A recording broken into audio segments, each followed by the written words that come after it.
जय हिंद दोस्तों, कैसे हैं आप सभी। दोस्तों आज के इस खास और इन्फॉर्मेटिव वीडियो में मैं आप सभी को बाबा खाटू श्याम जी के दर्शन और यात्रा से जुड़ी हर एक छोटी बड़ी जानकारी देने वाला हूं। इस वीडियो के माध्यम से आप खाटू श्याम जी की पूरी यात्रा भी कर सकेंगे। अगर आप भी बाबा जी के मंदिर में जाकर बाबा जी के दर्शन करने की प्लानिंग कर रहे हैं तो ये वीडियो आपकी बहुत ज़्यादा हेल्प करेगा।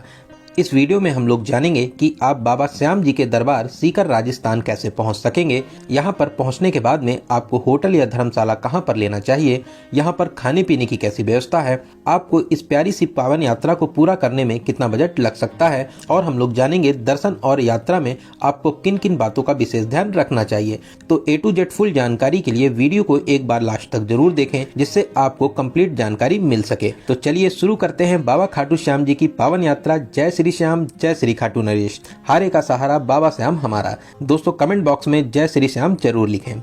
दोस्तों आज देश और विदेश में बाबा जी के भक्त लगातार बढ़ रहे हैं। जो भी बाबा जी को मान लेता है उसके सारे बिगड़े काम बहुत ही जल्दी पूरे होने लगते हैं। इसलिए आज छोटे बड़े शहरों और कस्बों में बाबा जी के मंदिर लगातार बनते जा रहे हैं। तो चलिए सबसे पहले जानते हैं कि आप यहाँ तक कैसे पहुँच सकेंगे। सबसे पहले आपको अपने शहर से जयपुर आना रहता है। जयपुर हर तरीके से वेल कनेक्टेड है। आप बस, ट्रेन, फ्लाइट, आप जिन साधनों से भी आना चाहते हैं जयपुर आराम से आ सकते हैं। लेकिन जो सबसे अच्छा और सस्ता तरीका रहता है वो है ट्रेन का। आप ट्रेन के माध्यम से सभी प्रमुख शहरों से जयपुर तक आ सकते हैं। ऐसे खाटू श्याम आने के लिए जो नियरेस्ट रेलवे स्टेशन है वो है रींगस। आप बहुत से शहरों से रींगस तक भी आ सकते हैं, लेकिन जो जयपुर है वो बहुत ज़्यादा वेल कनेक्टेड है। इसलिए अगर आपके शहर से डायरेक्ट रींगस तक ट्रेन नहीं है तो आप जयपुर तक आ जाइए। अगर आप रींगस आ रहे हैं तो रींगस से मात्र 16 किलोमीटर की दूरी पर बाबा खाटू श्याम का मंदिर स्थित है। रींगस रेलवे स्टेशन के बाहर से ही आपको जीप मिल जाती है, जिसमें आपसे 50 रुपए का चार्ज करते हैं और आपको खाटू श्याम द्वार के पास में उतार देते हैं। चलिए दोस्तों अब हम लोग आ चुके हैं पिंक सिटी जयपुर में। खाटू श्याम जी का मंदिर राजस्थान के सीकर जिले में स्थित है, जो जयपुर से मात्र 70 किलोमीटर की दूरी पर स्थित है। आप जयपुर रेलवे स्टेशन के बाहर से टैक्सी बुक करके बाबा खाटू श्याम के मंदिर तक जा सकते हैं। टैक्सी में आपसे आने जाने का 2000 से 2500 रुपए का चार्ज करते हैं और बाद में आपको जयपुर में आराम से ड्रॉप भी कर देते हैं।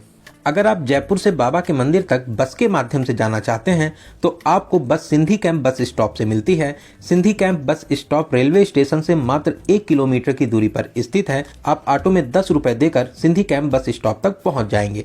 दोस्तों सिंधी कैंप बस स्टैंड में आपको प्राइवेट और राज्य परिवहन दोनों तरह की बस मिल जाती हैं। राज्य परिवहन की बसों में आपसे 80 रुपए का चार्ज करते हैं, वहीं प्राइवेट बसों में आपसे 100 रुपए तक का चार्ज किया जाता है। अगर आप इस 70 किलोमीटर की दूरी के लिए AC बस लेना चाहते हैं तो इसमें आपको 150 रुपए का चार्ज देना रहता है। दोस्तों अगर आप अपनी प्राइवेट कार से भी यहाँ तक आना चाहते हैं तो यहाँ तक आने के लिए ये भी एक अच्छा ऑप्शन रहता है। कार के लिए यहाँ पर पार्किंग की फैसिलिटी मिल जाती है। कहीं कहीं पर आप फ्री ऑफ कॉस्ट में भी पार्क कर सकते हैं, तो कहीं पर आपको 100 से लेकर 150 रुपए का चार्ज करना रहता है, जो 24 घंटे के लिए वैलिड रहता है। जब आप कार या बस से आएंगे तो पहला मेन स्टॉप पड़ता है रींगस। बहुत से भक्त रींगस में ही बाबा का निशान लेकर पैदल 16 किलोमीटर की यात्रा करके बाबा के दरबार पहुंचते हैं। रींगस से ही आपको बहुत भीड़ देखने को मिल जाएगी। पूरे रास्ते बाबा श्याम के दीवाने गाते बजाते और नाचते हुए बाबा के दरबार की तरफ बढ़ते हैं। यहीं से आप बाबा के रंग में रंगने लगेंगे।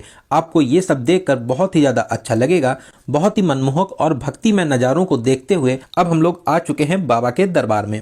दोस्तों कमेंट बॉक्स में जय श्री श्याम जरूर लिखते चलें। यहाँ का बस स्टैंड श्याम दौर के एकदम पास में ही बना हुआ है। तो चलिए दोस्तों अब हम लोग आ चुके हैं बाबा श्री श्याम के मुख्य द्वार के पास में।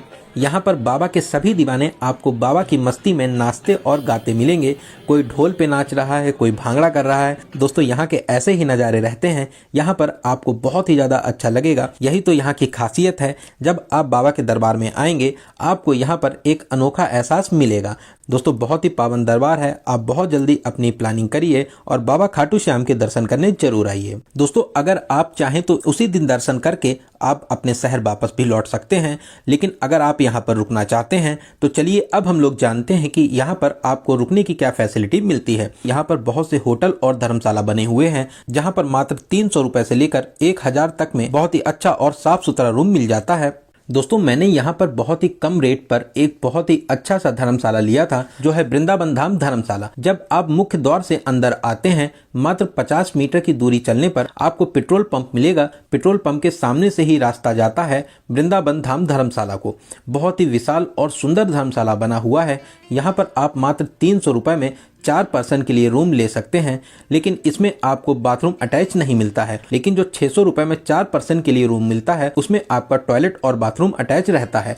आप चाहें तो यहाँ पर एसी रूम भी ले सकते हैं, जो एक नॉर्मल बजट में आपको यहाँ पर रूम मिल जाएगा। इस धर्मशाला में आपको फूड फैसिलिटी भी मिल जाएगी। यहाँ पर आप ब्रेकफास्ट, लंच, डिनर सभी तरह के भोजन बहुत ही कम और अच्छे रेट पर कर सकते हैं। बहुत ही ज्यादा साफ सफाई भी इस धर्मशाला में रखी जाती है। दोस्तों यहाँ पर मैंने एक अच्छा सा रूम लिया, थोड़ी देर आराम की और स्नान करने के बाद में दोस्तों अब हम लोग चलेंगे बाबा खाटू श्याम जी के दर्शन करने के लिए। कमेंट बॉक्स में राधे राधे और जय श्री श्याम जरूर लिखते चलें। दोस्तों इस टाइम भक्तों के लिए बहुत ही ज्यादा अच्छी व्यवस्था की जा रही है। करीब 3 महीने से मंदिर को बंद किया गया था, अब मंदिर को दोबारा खोला गया है। सभी मार्गों को चौड़ा किया जा रहा है, जिससे भीड़ होने पर भक्तों को कोई भी प्रॉब्लम ना हो। दर्शन के लिए रेलिंग और बैरिगेटिंग भी बनाई गई है, जिससे भीड़ ज्यादा ना हो सके। दोस्तों होली से पहले यहाँ पर विशाल मेले का आयोजन भी होता है, जिसमें करोड़ों भक्त दर्शन करने आते हैं, जिससे भक्तों को कोई भी प्रॉब्लम ना हो। इसके लिए बहुत ही प्यारा और चौड़ा मार्ग बनाया गया है और साथ ही साथ रेलिंग और बैरिगेटिंग भी लगाई गई है। दोस्तों जो भी भक्त बाबा के लिए निशान का चढ़ावा लाता है, वो यहाँ पर जमा हो जाते हैं और किसी भी तरह का यहाँ पर प्रसाद या चढ़ावा नहीं होता है। फिर भी अगर आप चाहें तो प्रसाद ले सकते हैं। बाबा के भक्त बाबा को गुलाब के फूल और मोर पंखी भेंट करते हैं, लेकिन उसको भी आपको अपने घर लेकर जाना रहता है।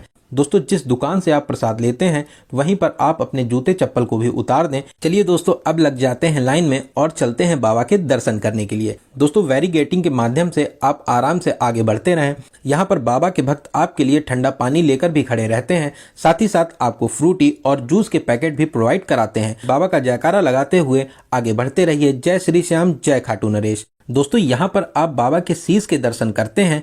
माना जाता है कि बाबा खाटू श्याम का संबंध महाभारत काल से है। 5 पांडवों में से एक भीम और हडिम्बा के पुत्र घटोत्कच थे और उनके पुत्र थे बाबा खाटू श्याम। बाबा खाटू श्याम जी का बचपन का नाम बर्बरीक था, जो उनके घुंघराले बालों के कारण प्यार से रखा गया था। बाबा को श्याम नाम भगवान श्री कृष्ण के द्वारा दिया गया था। जब कौरवों और पांडवों के बीच में युद्ध हो रहा था, तब भगवान श्री कृष्ण ने बर्बरीक जी से पूछा कि आप युद्ध में किसकी तरफ से लड़ेंगे। तब उन्होंने कहा जो भी हारेगा मैं उसकी तरफ से लड़ूंगा। भगवान श्री कृष्ण युद्ध का परिणाम तो पहले से ही जानते थे, तो उनको डर था कि कहीं पांडवों के लिए ये उल्टा ना पड़ जाए। इन सभी चीजों से बचने के लिए भगवान श्री कृष्ण ने ब्राह्मण का रूप धारण किया। वे जानते थे कि बर्बरीक जी महान दानी भी हैं। भगवान श्री कृष्ण ने बर्बरीक जी से दान में उनका शीश मांग लिया। उन्होंने अपने शीश को तुरंत काटकर ब्राह्मण को दान भी दे दिया। इस महाबलिदान से खुश होकर भगवान श्री कृष्ण अपने असली रूप में आए और बर्बरीक जी को आशीर्वाद दिया कि कलयुग में आप मेरे श्याम नाम से पूजे जाएंगे। जैसे जैसे कलयुग बढ़ेगा, आपका यश और प्रसिद्धि चारों तरफ बढ़ती रहेगी। कलयुग में आपकी हर तरफ जय जयकार होगी। उन्हीं कृष्ण कन्हैया के नाम से आज हम लोग बाबा को खाटू श्याम बाबा के नाम से पुकारते हैं। दोस्तों यही खाटू गांव में बाबा जी का शीश अवतरित हुआ था, इसीलिए यहाँ पर बाबा जी का मंदिर स्थापित किया गया है। दोस्तों बहुत ही ज्यादा प्रसिद्ध मंदिर है। दूर दूर से भक्त यहाँ पर बाबा जी के दर्शन करने आते हैं और अपनी सभी मनोकामनाओं को मांगते हैं। साथ ही साथ बाबा जी उनकी सभी मनोकामनाओं को जरूर पूरा करते हैं। दोस्तों आप भी इस मंदिर में दर्शन करने जरूर आएं। दोस्तों मंदिर में दर्शन करने के बाद में मंदिर से बाहर निकलकर अब हम लोग चलेंगे पास में ही बने हुए शाम कुंड में दर्शन और स्नान करने। ऐसी मान्यता है इस पवित्र कुंड में स्नान करने से शरीर के बहुत से रोग मिट जाते हैं। शरीर की स्किन प्रॉब्लम बहुत ही जल्दी ठीक हो जाती है। दोस्तों स्नान करने के बाद में आप यहाँ की मार्केट से अपने प्रियजनों के लिए कुछ भेंट स्वरूप उपहार जरूर ले जाएं। बहुत ही प्यारी मार्केट है। यहाँ पर बहुत ही सुंदर और अच्छे अच्छे उपहार आपको मिल जाएंगे और साथ ही साथ मार्केट में बहुत ही अच्छे अच्छे रेस्टोरेंट भी बने हुए हैं, जहाँ पर आप बहुत ही स्वादिष्ट और अच्छा भोजन कर सकते हैं। दोस्तों यहाँ पर अगर खाने पीने की रेट की बात करें तो आपको मात्र यहाँ पर 60 रुपए से थाली भोजन स्टार्ट हो जाता है। फिर जैसा आपका बजट हो उस हिसाब से आप यहाँ पर भोजन भी कर सकते हैं। चलिए दोस्तों, अब हम लोग बात करते हैं बजट की। आप कितने बजट में इस पावन यात्रा को पूरा कर सकेंगे। दोस्तों, मैं मान के चलता हूं कि आप कम से कम 2 लोग तो यहाँ पर दर्शन करने आएंगे ही, और साथ ही साथ आप यहाँ पर होटल या धर्मशाला भी लेते हैं, तो आप मान के चलिए मात्र 1500 से 2000 के बजट में आप इस पावन यात्रा को बहुत ही अच्छे तरीके से पूरा कर लेंगे। इस बजट में आपका जयपुर से बस के द्वारा यहाँ तक आना और जाना, यहाँ पर होटल या धर्मशाला, साथ में खाना पीना इस बजट में इंक्लूड है। दोस्तों, आप अपने शहर से जयपुर तक किस माध्यम से आना चाह रहे हैं उसका खर्चा इस बजट में इंक्लूड नहीं है, क्योंकि आप बस, ट्रेन या फ्लाइट किस माध्यम से जयपुर तक आना चाहते हैं वो आप डिसाइड कर सकते हैं। दोस्तों, यहाँ पर मैंने आपको बाबा खाटू श्याम जी के दर्शन और यात्रा से रिलेटेड हर एक छोटी बड़ी जानकारी बहुत ही अच्छे और सही तरीके से देने की कोशिश की है। मैं आशा करता हूँ कि आपको ये जानकारी बहुत ही अच्छी और सही लगी होगी। अगर दोस्तों आपको ये जानकारी अच्छी लगी हो तो वीडियो को लाइक और शेयर करना बिल्कुल भी ना भूलें। अगर आपने अभी तक हमारे चैनल को सब्सक्राइब नहीं किया है तो प्लीज़ सब्सक्राइब जरूर करें, साथ में बेल आइकन प्रेस करने के बाद में ऑल नोटिफिकेशन को जरूर क्लिक करें। तो चलिए दोस्तों, अब मिलते हैं किसी ऐसे ही इंफॉर्मेटिव वीडियो में। तब तक आप अपना और अपने परिवार का बहुत ज़्यादा ध्यान रखें। आपकी यात्रा सफल, सुगम और मंगलमय हो। जय हिंद, जय भारत।